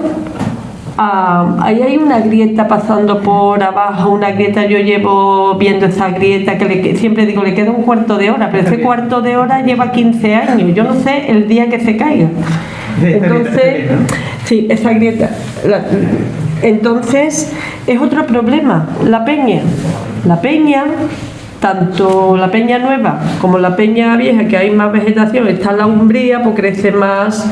Esto bueno, el año pasado también de la peña vieja también hubo desprendimiento. Entonces esto es el problema, que ahí se han perdido calles, que tenemos. ¿Sabéis en realidad cuál es el problema de la peña? Estas casas que hay aquí deshabitadas en el casco antiguo, todas estas casas tenían normal un aljibe, vamos, que esto viene ya de los romanos, un aljibe que recogía el agua de lluvia, unos canelones al aljibe. El aljibe, ese agua no se bebía, para eso estaba la fuente del Camino de las Nieves, la fuente que había en Santa María, había fuente. Era para lavar, para regar las macetas, para fregar, ¿vale? Pero ese aljibe estaba en una habitación debajo del patio. Esa habitación, todos los años, con una gomita, extraían el agua y se metía el dueño que mandara y se adecentaba, se pintaba, se encalaba. Mantenerla. Como ahí hay casas que no están habitadas, y si están habitadas con una persona ya mayor, los días que llueve, que llevamos 2 años, a Dios gracias que llueve, y se asoma al aljibe, que me lo han contado a mí, dice, en 3 días de lluvia se me ha llenado el aljibe, Pepa, pero es que me asomo, a los 3 días no hay agua, Pepa. Claro, ¿cómo va a haber agua? Si ese aljibe ya está agrietado. Entonces, esas filtraciones, no de una casa, sino de cantidad de casas, ¿dónde van esas filtraciones? En esta peña que es arenisca, caliza tosca. ¿Sabéis por qué no se ha caído la peña más todavía? Porque es arenisca, esa piedra es muy dúctil, muy deleznable, ¿no? No se cae porque de vez en cuando tiene una capa de caliza que le da consistencia. Si no, aquí, yo creo que el único que soportaría sería el castillo, porque es que los musulmanes sabían mucho y se asentaban en roca. Por lo demás. Entonces, claro, eso se va expulsando y bueno, es que solo hay que pasar por debajo de la peña y ver unos manchurrones. Esa mancha la veo yo aquí desde hace ya, y en las filtraciones, es más, las tuberías antiguas de plomo, las antiguas, estas tuberías, por lo visto, un 45% está en tan mal estado que se filtra también el agua. Entonces, la peña, si está declarada monumento natural y demás, en esto no cae el personal, pero es que la peña es nuestro soporte, el soporte del casco antiguo. Aquí se necesita una inversión que... Hay un informe que ha mandado desde el Ayuntamiento de Arco pidiendo, en cierto modo, ayuda al Ministerio, sí, porque decir que hace falta una actuación a grande, nivel que sería primero localizar todos los aljibes, localizar, claro, un poco eso y evitar las filtraciones. Esto es un macroproyecto. Sí. ¿Cómo te llamas? Borja. Te agradezco la pregunta, porque hay veces que no tenemos constancia de estas cosas, pero es que lo de Arco es un problema. Yo miro a largo plazo, pero es que esto llevamos de esta manera muchos años ya, y aquí hay que poner remedio. Gracias. ¿Qué? Yo tengo una duda. Francisco. En general. Vale. Y es que me llamo Pepe y quiero preguntaros en cómo, si creéis que el futuro del patrimonio cultural e histórico de Arco de la Frontera está en buenas manos. ¿El futuro? El futuro está en ti. Tú eres el futuro. Claro, tú eres el futuro. Yo no soy el futuro de Arco. Claro, claro, tú y tus compañeros, claro. Hombre, pero yo nosotros ahora mismo somos especialistas en el tema y aportamos desde diferentes ámbitos de la conservación, desde los institutos y demás, aportamos nuestra experiencia y nuestro conocimiento, pero que el futuro eres tú, tú, Pablo. Pero bueno, en la actualidad, y yo llevo años actuando en patrimonio aquí, yo no he visto a nadie que se preocupe por crear una sala de arqueología, ¿eh? Llevamos 40 años de democracia y aquí se ha sembrado ya peor, pero la semilla se ha sembrado de restos que estaban en el mayorazgo totalmente metidos en cajas, dispersos en un almacén que nadie les echaba cuenta, y de gente que generosamente, se lo agradecemos infinitamente, que está confiando en este gobierno, está confiando y está facilitando, ¿no?, piezas que de otra manera no la conoceríamos. Y bueno, y el tema de contratar a Ismael para restaurar especialistas, esto le estamos dando una vuelta que yo la verdad estoy contenta, si no, no colaboraría aquí. Claro. Esto lo estaba llevando a cabo el área de cultura, la lleva Andrés, que aparte de patrimonio, ¿sabéis?, de educación, ¿no?, y de cultura, ¿no? Pero solo lleva 3 años, ¿eh? No pedí, ¿sabes?, milagros, porque los milagros a Lourdes o a Fátima, ¿eh? Pero aquí... Dile cuánto cobras por estar en el Consejo de Patrimonio. Yo, adiós... Claro, tú dirás, ¿quién hace algo? Pues la gente está en el Consejo de Patrimonio. Somos 5 personas, arquitectos, sí, arqueólogos, historiadores del arte, restauradores. Desinteresadamente. Totalmente desinteresados. ¿No? Llevamos ya casi 3 años ya. 3 años, pero pues, reunión mensual y trabajo externo. Pero contento porque es nuestra afición. Felices. ¿Sabes? Felices. Es contento porque es nuestra afición. Yo también creo en el voluntariado, ¿eh? Sí, yo también. Yo creo en el voluntariado. Esa es una de las claves, Pepe. Esta es una de las claves. Y el querer a tu pueblo y ser capaz de dar tu tiempo, que es lo más valioso. Hay que mirar a largo plazo. Siempre. Nuestros hijos, nuestros nietos, que se encuentren que algo... Es que os voy a decir una cosa, ustedes os vais a las ciudades grandes, como yo he ido, llega un momento que me aburro, porque cuando veo los 3 iconos que hay que ver, ¿no?, los 3 museos que hay que ver, digo, estoy igual. Ahora, sin embargo, me gustan mucho los pueblos pequeñitos, bien, porque es la esencia. Otro pueblo como Arco no hay, otro pueblo como Borno, no, que la gente aquí cerquita, pero a nadie se le ocurre ir al Palacio de los Enrique Rivera, esa fuente, eso. Cada pueblo pequeño tiene su esencia y esto hay que conservarlo. Aquí estamos muy confundidos, ¿eh? Esto de la globalización, nos lo han vendido y está mal. La planetización, hay que conservar la esencia de los pueblos, de las identidades de los pueblos y de las comunidades. Entonces, como tenemos ahora tanta información que antes no había, como todos metidos ahí en el Facebook, todos metidos no sé qué, pues el que tenga interés, lo mismo que el que le guste no sé qué, el senderismo le guste los sellos, pero el que tenga interés, pues que ayude de cierta manera y colabore, que es que aquí todo hay que colaborar y hacernos ver, ¿vale? Pepe, yo un poco contestando a tu pregunta también, pues quería trasladaros que desde que llegamos al gobierno hace 3 años, prácticamente con Miguel Rodríguez a la cabeza como alcalde, no hemos dejado de trabajar ni un día por el patrimonio, por la historia y por la cultura. Sobre todo mi compañero Andrés Camarena, que hoy no ha podido venir, no lo he dicho antes, disculpadlo también, pero que gracias al trabajo de todas las personas que colaboran y al impulso del ayuntamiento, pues podemos llevar a cabo este tipo de iniciativas, invirtiendo dinero en porque las columnas llevan aquí muchísimos años, no ha sido hasta ahora que hemos llegado nosotros, que hemos dicho, bueno, vamos a poner ya remedio a esto y vamos a empezar a trabajar. Las columnas, la restauración de arcos, los miradores que se está actuando también y una infinidad de proyectos que están en marcha, pero claro, el tema burocrático también es lento, no se puede hacer de un día para otro, pero que con trabajo, con colaboración, con responsabilidad y con todo lo que estamos haciendo, creo que podemos poner en valor el patrimonio y que nos sintamos orgullosos de lo que tenemos y que lo valoremos de verdad. ¿Vale? Es la primero, ¿no? Yo tengo una pregunta a lo mejor incómoda. Esas casas que son realmente patrimonio histórico, que son blasonadas, que tienen fachadas preciosas, pero que están en manos privadas y que no les hacen nada, que se están cayendo algunas a pedazos, e incluso están interviniendo el interior de ellas, modificándolo por completo, sin ningún tipo de, digo yo, ni siquiera de cálculo, sino de permiso ni nada.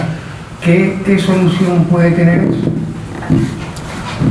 Hombre, hay órdenes de ejecución en el que el ayuntamiento interviene, pero claro, hay que tener una constancia formal para poder actuar e intervenir.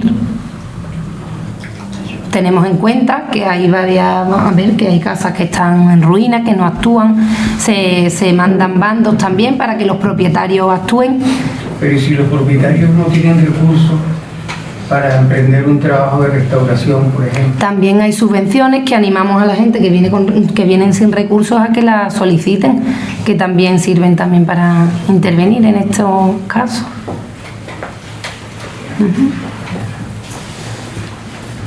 Yo quiero decir, comentar respecto a lo que ha dicho Pepa, ¿no? Que es la historiadora. ¿Quién? ¿Sí? Sí, el que está enfrente. Pepa, ¿no? Es que no le veo. Sí. Y el tema de la pena, ¿no? Claro, yo cuando paso por ahí, yo soy un aficionado al senderismo y al cicloturismo, ¿no? Entonces cuando paso por ahí por la peña, la verdad es que me quedo asombrado, ¿no?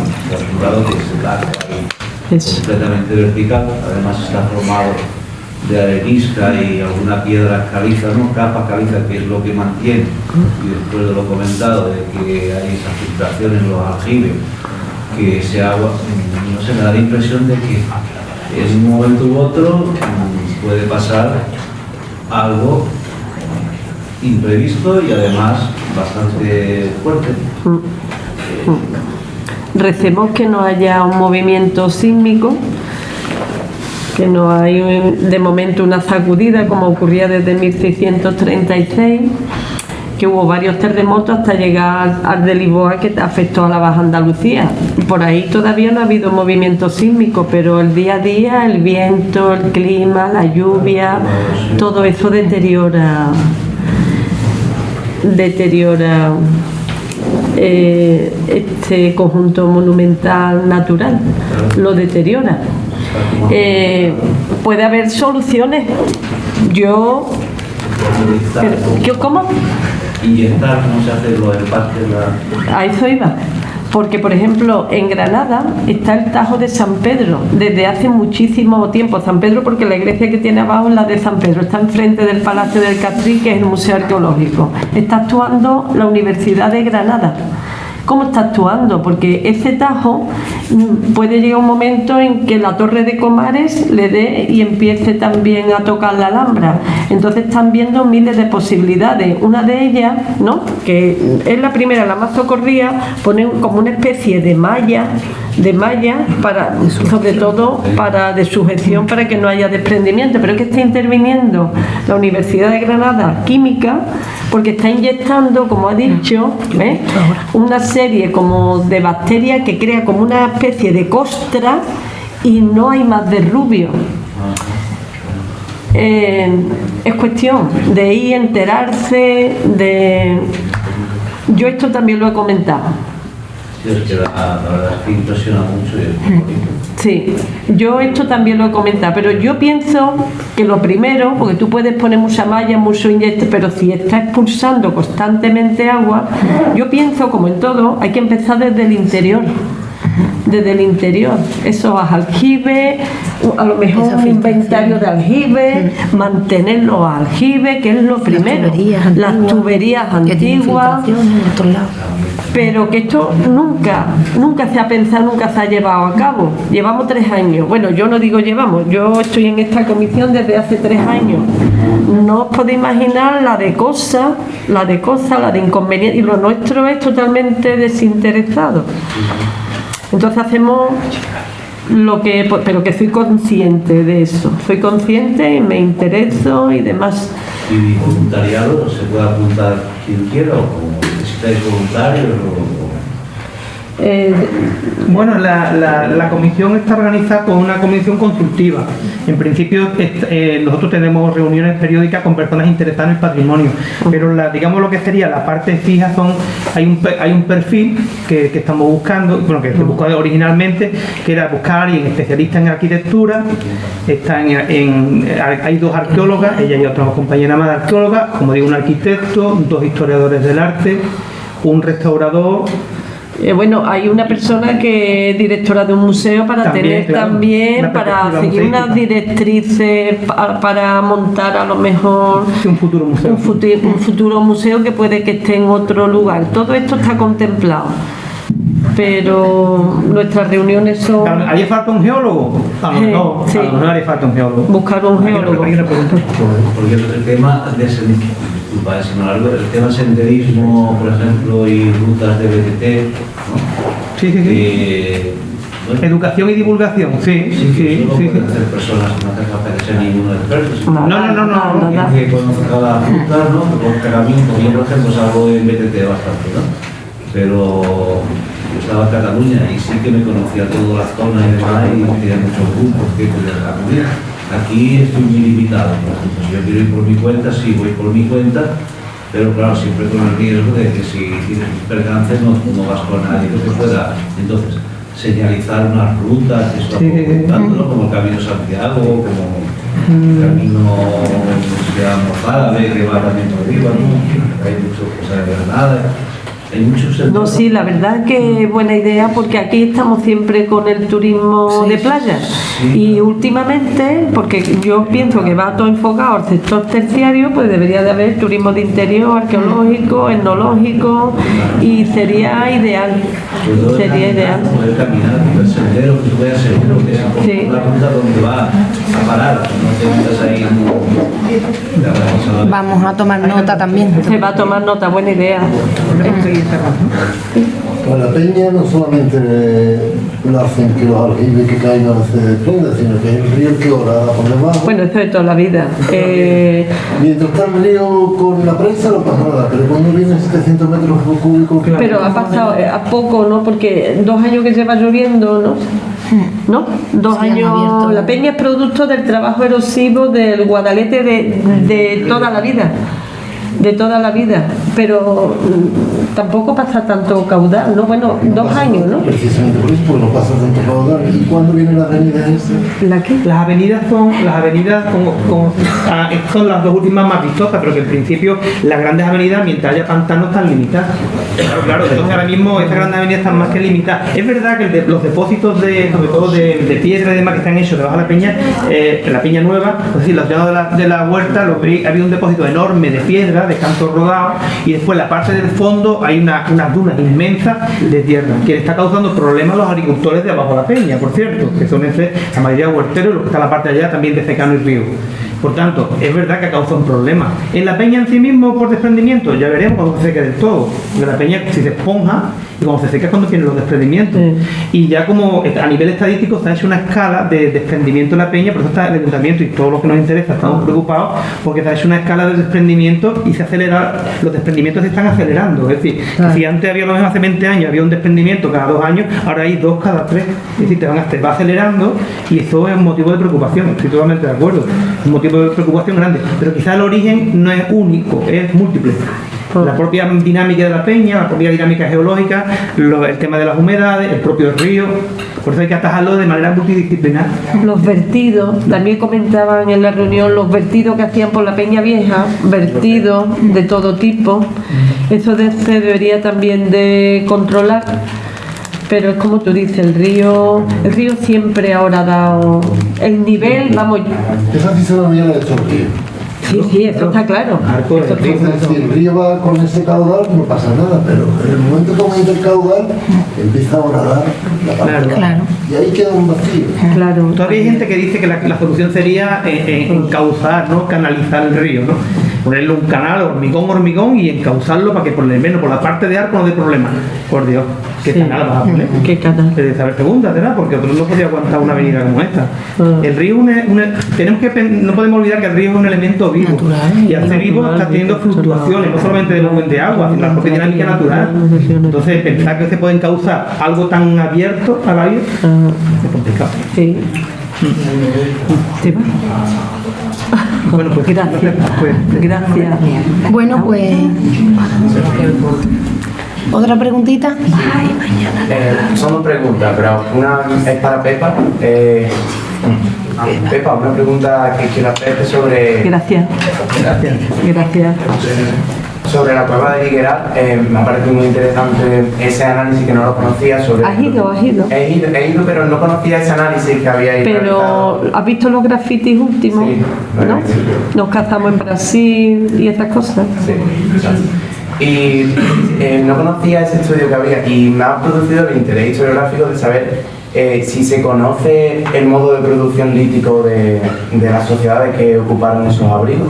¿El modo de producción? Sí, o sea, madaleniense, asturianense, es que me ha surgido esa curiosidad. Paleolítico superior, entonces lo que te digo, los restos que están encontrados de fósiles, ¿no? De fósiles de animales que comenté antes, ciervo, bóvido, cabra, te sorprendería, hiena, conejos, mucho, bien. Hay en los huesos restos de descarnamiento. Se ve que entonces los restos líticos, vamos, yo tengo el artículo, si tú tienes algún interés, todos son paleolítico superior, son láminas de siles, que son los cuchillos actuales, y luego para el trabajo de la piel y de la madera, por lo tanto raspadores, buriles, raederas. La carne en esa época, que ya con el paleolítico superior ya conocían el fuego, la machacaban muy bien porque tú no puedes digerir, ¿no? Cogían la carne y con las mismas siles, lo que más abundaba era el siles, y luego piezas de caliza, de cuarcita, vamos, hay innumerable material lítico que se han encontrado en la cueva, porque como ya comenté, el ciervo se lo llevaban entero. Lo normal era que en el cauce del río diseccionaran el animal, uno cogiera una pata, otro otra pata, se lo llevaran a la cueva donde vivían, cuando hacía frío, si vivían al aire libre pues tenían la chocita cerca, y entonces aprovechaban la piel, aprovechaban los ligamentos, aprovechaban los dientes como material de adorno, y todo ese material lítico se lo llevó, es que si lo despedazaban en la cueva, estaba en la cueva. Había también restos de hogar, conocían el fuego, y hay mucho, es muy interesante porque el techo de la cueva, hay un respiradero, porque son dos salas y hay una cavidad que comunica una con otro, salas de 10 por 10, y la segunda es una sala rectangular del 20 por 10, de altura 10 metros, es preciosa, esa cueva es preciosa, y entonces en esa sala pues en determinado momento se desprendió del techo, entonces todo lo que hay abajo está totalmente inalterable, o sea que eso puede ser un potencial arqueológico. Vamos, te lo voy a decir aunque no quieren que lo diga y demás, la tapuerca andaluza. Si tiene interés, yo el artículo te lo paso, vamos. Sí, por supuesto. Pues mira, otra pregunta que va dirigida a Paco y a ti, Pepa. Había hablado sobre todo Paco, de patrimonio inmaterial, ¿no? Por ejemplo la zambomba, pero no sé si hay algunas propuestas, algunos estudios que traten el patrimonio inmaterial que es propio de los propios arcenses, de la propia sociedad de la Baja Andalucía, por ejemplo, como puede ser las señales del luto, la señal de la confesionalidad, que son esencia pura en los retratos, por ejemplo, las imágenes de Víctor Marín, esas mujeres ataviadas, enteras de negro. No sé si hay algunos estudios que intenten revivir o traer al presente esos rasgos de la sociedad pasada que a día de hoy no está. Es etnográfico. Claro, el patrimonio etnográfico, es verdad que Víctor Marín es una parte del patrimonio etnográfico, sobre todo porque es la gente que más se fotografiaba, pero te voy a lanzar una pregunta a ti. ¿La memoria histórica es patrimonio inmaterial? Pues lo tiene. Hay parte del tema, sería la memoria histórica, que es un periodo muy concreto, pues podría ser patrimonio inmaterial. Y de hecho, creo que tú lo sabes, que hay una tesis doctoral que lo apoya hacer el discurso, por tanto, podríamos empezar también por ahí, por lo más cercano, y después nos vamos acercando también al patrimonio etnográfico, como tú bien dices. A ver. ¿Alguna pregunta más? ¿Algo? No. Ver, por ejemplo, la conferencia de hoy ¿Tú la estás grabando, Paco? ¿Que dónde pueden ver la conferencia de hoy? Sí, los que quieran el artículo de la Cueva de la Higuera me pueden acompañar porque lo tengo ahí en el repositorio, ¿vale? Sí, deciros que muchas de las cosas que hemos hablado hoy, toda la parte documental y demás, el Consejo Local de Patrimonio tiene un repositorio de materiales, tanto fotográficos como de planos y demás, que podéis consultarlo en cualquier momento. Daríamos un resumen y podéis consultar documentos que son algunos documentos extraños, que se han ido recuperando poco a poco, los tenemos nosotros para documentos de trabajo, pero que están abiertos a todas las personas. Sí. ¿Qué aporta el Ministerio de Cultura al mantenimiento y de la peña? Yo creo que actualmente actualmente, según mis conocimientos, nada. Nada. No, se le ha remitido el artículo que hemos dicho, un informe técnico que efectivamente el ayuntamiento lo ha mandado pidiendo apoyo institucional y también apoyo económico para un estudio en profundidad, para crear una estrategia para prevenir futuros desprendimientos. Pero yo leí el artículo, el informe, lo hemos leído los dos, un informe pequeñito donde se invita a la administración central a que ayude en todo el proceso de estudio, imagino, primero y después. Porque se entiende que está declarada en bienes culturales. Claro. Natural. No aporta nada. Que yo no tengo constancia de que aporte nada. No. Yo no. Vale, eso por su parte, ¿no? Claro. Por eso hemos solicitado la ayuda mediante este informe.